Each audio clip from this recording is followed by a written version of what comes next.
BJP को हिंदूवादी और राष्ट्रवादी party मानने वालों जरा ये बताना, ये बीजेपी सच में हिंदूवादी और राष्ट्रवादी पार्टी है या नहीं। अगर तुम्हें अभी भी लगता है कि बीजेपी हिंदूवादी और राष्ट्रवादी पार्टी है तो तुम्हारे आंख पे बीजेपी का लगा हुआ चश्मा है, तो उस चश्मे को उतार कर देखो तो तुम्हें पता लगेगा कि ये बीजेपी ना हिंदूवादी पार्टी और ना ही राष्ट्रवादी पार्टी। ये पार्टी सिर्फ जुमलेबाजी पार्टी है जो धर्म के नाम पे लड़वाती है। जय हिंद। आप देख रहे हो सोशल सोल्जर और मैं हूं ब्रजेश।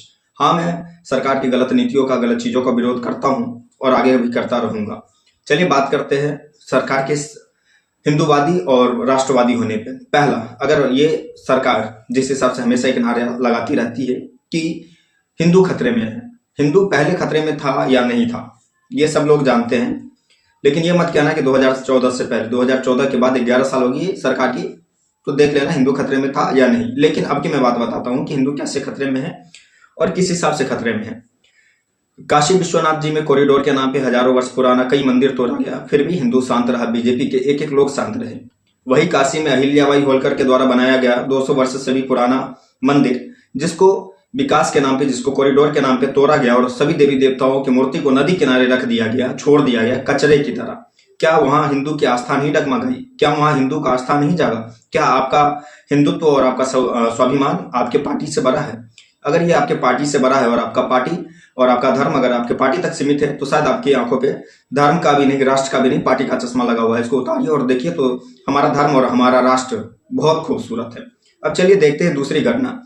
मौनी अमावस्या के दिन सनातन धर्म के प्रधानमंत्री कहे जाने वाले शंकराचार्य के स्नान यात्रा को रोका गया। उनके संत जो भी थे, उनके जो भी शिष्य थे, जो साधु संत के वेश में थे, और साधु संत हैं जो संत धर्म का पालन करते हैं, वैसे साधु संतों पे प्रशासन के द्वारा उस उत्तर प्रदेश के प्रयागराज में, जहां के मुख्यमंत्री खुद योगी आदित्यनाथ है, बहुत प्यारा भगवा चोला पहनते हैं, और उनके राज्य में शंकराचार्य के शिष्यों के ऊपर, यूं कह लीजिए तो शंकराचार्य के सामने, बिल्कुल उनके सामने, उनके शिष्यों के ऊपर उनके छाती पे मारा गया, उनको भगाया गया, उनको गाली दिया गया, जिसकी कई वीडियो सोशल मीडिया पे भी पड़ी हुई है और आप तक भी शायद रील में, फीड में स्क्रॉल करते हुए आई होगी। तो जरा सोचना, अगर ये हिंदू की पार्टी होती तो क्या धर्म के प्रधानमंत्री कहे जाने वाले शंकराचार्य के ऊपर इस तरीके का अभद्र व्यवहार होता या नहीं? अगर हुआ, अगर प्रशासन की कमी है तो प्रशासन निलंबित क्यों नहीं हुआ? अगर प्रशासन निलंबित नहीं हुआ, अभी भी सरकार की चुप्पी है और उसमें भी सरकार मौन धारण करके बैठे हुए हैं, तो फिर हिंदू तो अब खतरे में है ना।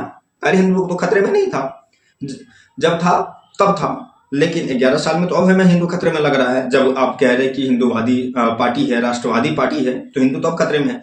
अब चलिए उसके राष्ट्रवादी होने और न होने का बात करते हैं। एक पेड़ लगाने के बाद, एक पेड़ माँ के नाम पे महामानव हमारे आदरणीय प्रधानमंत्री जी लगाते हैं ताकि हमारा पर्यावरण सुरक्षित रहे। वहीं कई वनों को सिर्फ और सिर्फ विकास के नाम पे उजाड़ दिया जाता है, सिर्फ और सिर्फ अंबानी और अडानी के लिए। वहीं दूसरी ओर अरावली को भी काटने का प्रस्ताव रखते हैं और अरावली भी जो 100 मीटर से ऊंची नीची होगी, उस अरावली को काट दी जाएगी। जिस अरावली की 30 मीटर, ज्यादातर 90% ऐसे अरावली पर्वतमाला में पर्वत है जो 30 मीटर की ऊंचाई की है, वैसे सारे पर्वतों को काट दी जाएगी। वो पर्वत नहीं है। भैया एक चीज बताना, एक इंसान को खड़ा करो, जो इंसान 6 फुट 1 इंच का है उसको छोड़ देना, जो 6 फीट का उसको काट देना। ये कौन सी बात हुई? ये कौन सा पर्यावरण बचा रहे हैं आप? कौन सी राष्ट्र की बात कर रहे हैं? वहां भी आपको हिंदू का आस्था नहीं दिखा। चलिए आपको पर्यावरण नहीं दिखा होगा, लेकिन आप तो धर्म और आस्था के नाम पे वोट लेते हैं, तो महोदय वहां आपको आस्था नहीं दिखा। उसी अरावली पर्वतमाला का गिरिराज जी जो पर्वत है, जो परिक्रमा किया जाता है, वो गिरिराज जी का जो पर्वत है, मतलब गिरिराज पर्वत जो है, वो भी अरावली पर्वतमाला में ही आता है। राजस्थान के प्रसिद्ध काली खोली धाम भी अरावली पर्वतमाला में आता है। वहां को हिंदुओं की आस्था नहीं दिखी। या सिर्फ आपकी हिंदुओं की आस्था सनातन के नाम पे वोट लेने के टाइम में, अपने चुनावी माहौल के टाइम में याद आती है। सारा ये कहिए तो कहीं ना कहीं सनातनियों को, हिंदुओं को, राष्ट्र को गुमराह करके आपस में फूट डालकर राजनीति करने का काम किया जा रहा है, जो अंग्रेज किया करते थे। आपस में फूट डालो और राजनीति करो। तो इस तरीके का राजनीति सबसे गंदी राजनीति है।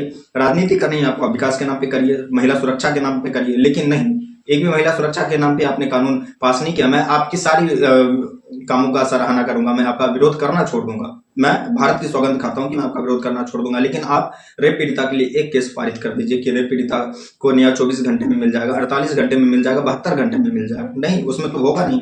क्यों? क्योंकि जनता को वहां सहूलियत मिलेगी। आपको करना वही हिंदू और मुस्लिम। तो जाइए और सोचिए जरूर कि मैं किसी भी पार्टी को वोट देने के लिए नहीं कहता हूं। मैं ये कहता हूं कि जो पार्टी आपसे वोट मांगने आ रही है, पहले उसको जांचो कि वो आपके पास किस किस पॉइंट के कारण आया है, आपको कौन कौन सा मुद्दा बता रहा है आपके क्षेत्र में काम करने के लिए। उसके बाद जांचो, टटोलो और वोट दो। जय हिंद, वंदे मातरम।